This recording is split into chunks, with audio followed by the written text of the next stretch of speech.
So, we are Printivate, and we fix 3D models and optimize them to save time and money. Architecture is probably the first engineering field to use 3D concepts in a practical way. And right now, we have a lot of advanced 3D modeling tools that every architect uses in order to conceptualize and realize their design. And the last big addition to the architecture toolchain is the 3D printer. And this is where a big problem appears. So designing objects for 3D printing is a lot more tedious than designing them for visualization. And this means that the current 3D modeling tools are not fully compatible with 3D printing. So when we export an object from one of these tools, it will have errors, which will make it difficult, if not impossible, to 3D print. And to give you an example, to find one of these errors in this model, we have to focus in one particular area and zoom in quite a lot. And even now, it's not very clear what's happening. Well, to give you some pointers, the problem is that this model self-intersects along the highlighted line. And this model right here, it has over 3,000 such defects. So in this type of situations, we can get an incorrect print, which just gets thrown away. And currently, architects are fixing this by hand, wasting entire days on making their models 3D printable.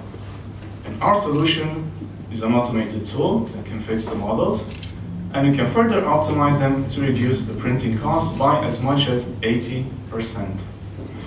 All of this is being done through an interface that the architect is familiar with by using plugins in his modeling tool of choice. And behind the scenes, the plugin connects to our online API, which fixes the model, downloads the result, and all of this is being done transparent to the user. There are currently over 500,000 architecture companies worldwide who are making around 5 million models per year and wasting around 10 million work days per year. So this is a total of $1.5 billion wasted.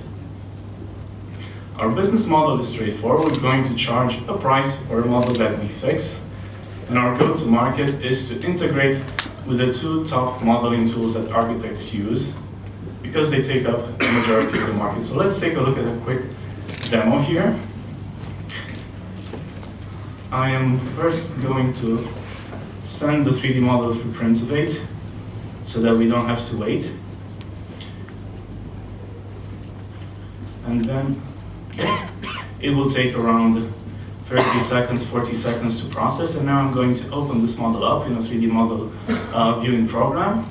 It looks quite okay. It's part of an architectural ensemble, what you see here. And until we really focus on one particular area, we don't really see any of the problems. But if we zoom in, we see we're starting to see something here. This is a gap in the model.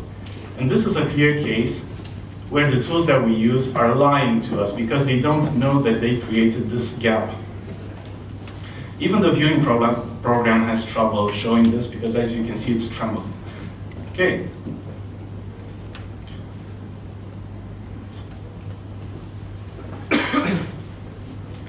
And if I zoom out, then it's clear that this problem is not viewable to the human eye. Okay, we managed to fix 2,000 defects. Now let's take a look at the result right here. I'm just going to save it, open it up. Looks identical to the original one until you take a closer look and you see that the defects are all gone.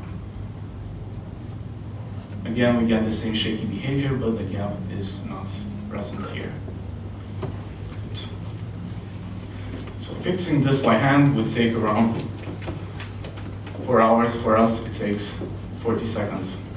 Another concrete example, on your top left, you see the broken defective model printed, and on the bottom right is the correct printed one, the correct version. And you can get from the top left to the bottom right either by 3 days of manual work or by 30 minutes of Printivate. Right now, we are running a pilot with the biggest architecture company here in Cluj, and our short-term goal is to get to 10 customers within 2 months and to have our plugins ready and approved within 1 more month. We are Printivate. We fix 3D models and optimize them to save time and money. Thank you.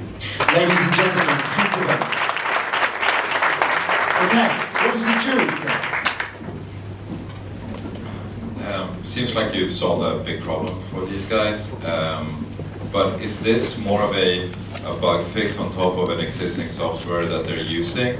Like, I mean, are they gonna just like replace you with like, yeah, we just solved this problem?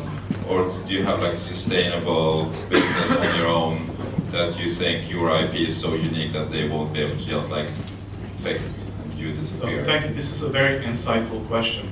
The problem that you saw is actually a gap in the way that we do 3D modeling. So until 3D printing came along, things like the defect that I showed you were not important. They existed, but they weren't important.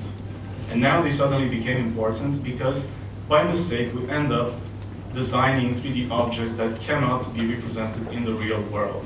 So when you send such an object to a 3D printer, it will try to guess what you actually meant when you designed it, but sometimes it doesn't work. So basically, something like this, you can either, an intelligence like the one I have in my project, you can either embed it in, change the way we do design, all of them, as a whole, or you can just use it as a separate tool. And, well, in the end, it might be something that some big company might consider acquiring to basically fix the tool. So it's not exactly a bug. It's more of the way things work now, and it was good. Yeah, I mean, that's what my notice is about the sustainability of that business model, right? So probably it's a one-time loss, and then you sell the company, and the problem is solved. But with respect to the business model, maybe I missed it, but you said you can save 1.2 billion US dollars, but how do you charge the customers? I missed that. How much do they pay? You didn't miss it because I didn't say it explicitly.